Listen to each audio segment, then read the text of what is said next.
राधे राधे सभी को। आप सभी का स्वागत है मेरी एक और नई वीडियो में। और इस वीडियो में हम बात करने वाले हैं पुत्रदा एकादशी का महत्व और उसकी कथा। तो चलिए हम जानते हैं उसका महत्व।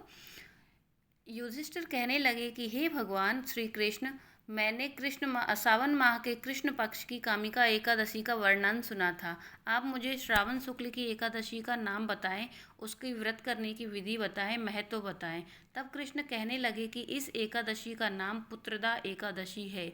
इस एकादशी को पवित्रा एकादशी भी कहा जाता है। पुत्रदा एकादशी व्रत करने वाले व्यक्ति को पूजा के बाद श्रावण पुत्रदा एकादशी व्रत की कथा जरूर सुननी चाहिए। ऐसा करने से व्रत पूर्ण होता है और सभी मनोकामनाएं पूर्ण होती हैं। इसके सुनने मात्र से यज्ञ का फल प्राप्त होता है।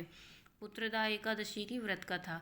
द्वापर युग के आरंभ में महिष्मती नाम की एक नगरी थी, जिसमें महिजीत नाम के राजा राज्य करते थे।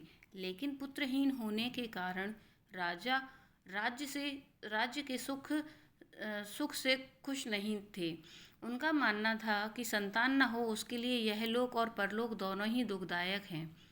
पुत्र सुख की प्राप्ति के लिए राजा ने अनेक उपाय किए, परंतु राजा को पुत्र की प्राप्ति नहीं हुई। वृद्धावस्था आते देखकर राजा ने प्रजा के प्रतिनिधियों को बुलाया और कहा, हे प्रजाजनों, मेरे खजाने में अन्याय से उपार्जन किया हुआ धन नहीं है, ना ही मैंने कभी देवताओं तथा ब्राह्मणों का धन छीना है। किसी दूसरे की धरोहर को भी मैंने नहीं ली है। प्रजा को पुत्र के समान पालता हूँ। मैं अपराधियों को भी पुत्र तथा बंधुओं की तरह दंड देता हूँ। कभी किसी से घृणा नहीं की है। सज्जनों की सदा पूजा करता हूँ। इस प्रकार धर्म युक्त राज्य करते हुए भी मेरे पुत्र नहीं है, सो मैं अत्यंत दुख पा रहा हूँ। इसका कारण क्या है?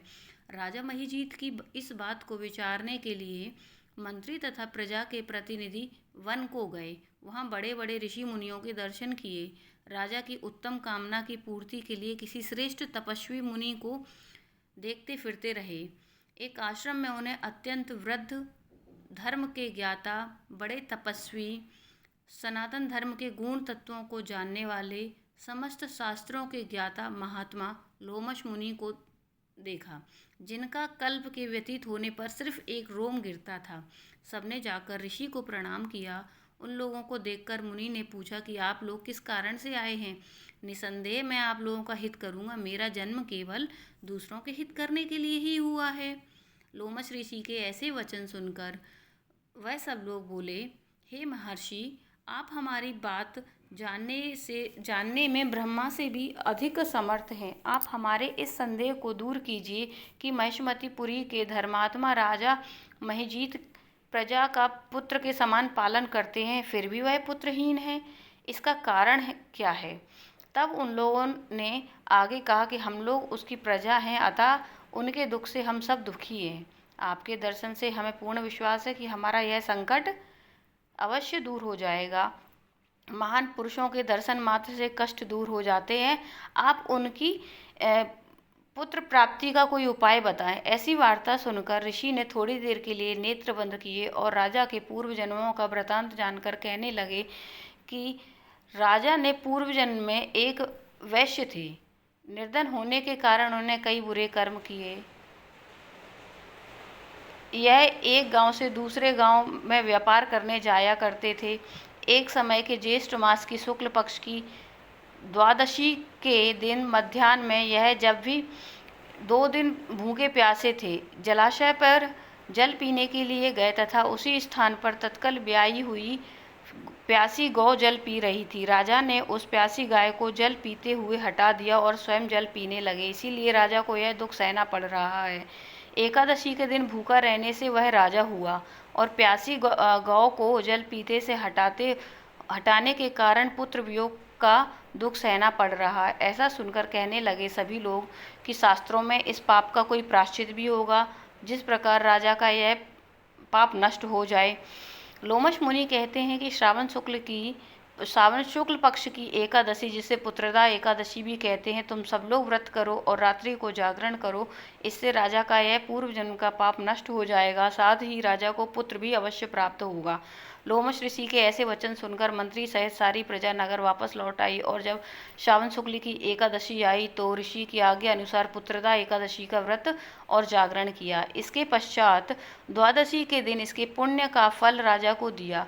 इस पुण्य के प्रभाव से रानी को गर्भधारण किया हुआ और प्रसव काल समाप्त होने पर उनको एक बड़ा ही तेजस्वी पुत्र उत्पन्न हुआ। इसलिए हे राजन, इस श्रावण शुक्ल की एकादशी का नाम पुत्रदा एकादशी पड़ा। अतः संतान सुख की इच्छा हासिल करने वाले इस व्रत को अवश्य करें। इसके महत्व सुनने से मनुष्य के सब पाप से मुक्त हो जाते हैं और इस लोक में संतान सुख को भोग कर परलोक में स्वर्ग की प्राप्ति होती है। ऐसी बात सुनकर सभी वहाँ पे प्रसन्न हुए कि राजा को पुत्र की प्राप्ति हुई है।